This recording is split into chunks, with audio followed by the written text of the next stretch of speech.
कारणावरून उद्धव बाळासाहेब ठाकरे यांच्यातून ते बाहेर पडले किंवा गेल्या 2-2.5 वर्षामध्ये ज्या पद्धतीने नेतृत्वावरती टीका टिप्पणी त्यांनी त्या ठिकाणी केली, मला त्याबद्दल काही बोलायचं नाही. राजकारणामध्ये अशी टीका टिप्पणी होत असते.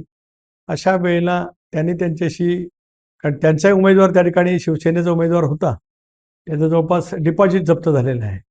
धनुष्यबाणाच्या चिन्हावरती शिवधन नगरपालिकेच्या नगराध्यक्षपदावरती उमेदवार उभे होते, परंतु त्यांचं डिपॉझिट त्या ठिकाणी गेलेलं आहे. ठीक आहे, त्यांना आमच्याजवळ लढत देताना पुन्हा एकदा उद्धव बाळासाहेब ठाकरे यांच्या चरणी जावं लागलं, एवढं त्यांनी कबूल केलं. त्याच्याबद्दल मी जाहीर त्यांचे आभार मानतो. ठीक आहे ना, आता उदय सामंत अलीकडे ते महत्त्वाचे खूप नेते आहेत राज्यातले, त्याच्यामुळे ते बोलतात, त्यांना बोलू दे ना, त्याच्यात काय फरक पडतो. आता महाड हा ते त्यांच्या मतदारसंघात आहे, त्यांना यश मिळालं, आम्ही लोकशाहीचा कौल मानतो, त्यांचं अभिनंदन करतो.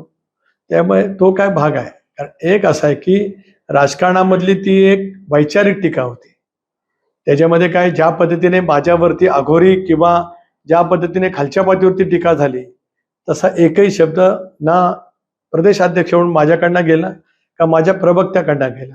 उदय सामंतांनी पहिल्यांदा आपल्याकडे बघावं, पहिली 4 बोटं आपल्याकडे येतात आणि मग इतरांच्याकडे बोट दाखवण्याचा प्रयत्न करावा, असा प्रेमाचा सल्ला त्यांना माझा आहे. कारण तेही समन्वय समितीमधले एक महत्त्वाचे नेते आहेत, त्यांनी सुद्धा काही गोष्टी समजून घेणं अत्यंत आवश्यक त्या ठिकाणी आहे. एवढंच मला त्यांना प्रेमाचा सल्ला द्यायचा आहे. आमच्या तालमीत तयार झालेले उदय सामंत नेतृत्व आहेत. आम्ही ज्यावेळेला रत्नागिरीचा पालकमंत्री होतो त्यावेळेला उदय सामंत रत्नागिरी जिल्हा युवक राष्ट्रवादी काँग्रेस पक्षाचे अध्यक्ष होते. त्यांच्या राजकीय जडणघडणीमध्ये माझ्यासारख्याचा खारीचा का होईना हिस्सा वाटा नक्कीच आहे. ते ज्या भूमिकेत आहेत त्या भूमिकेत त्यांनी बोलणं स्वाभाविक आहे, त्याच्याबद्दल माझं हस्तक्षेप वाटायचं काही कारण नाही. माझं आता जे बोलले ते अनकट त्या ठिकाणी दाखवावं, पण बोलताना थोडंसं सामंजस्य, थोडंसं जरा समन्वय, जबाबदारीने बोलावं, अशीच माझी माफक अपेक्षा त्यांच्यापासून आहे.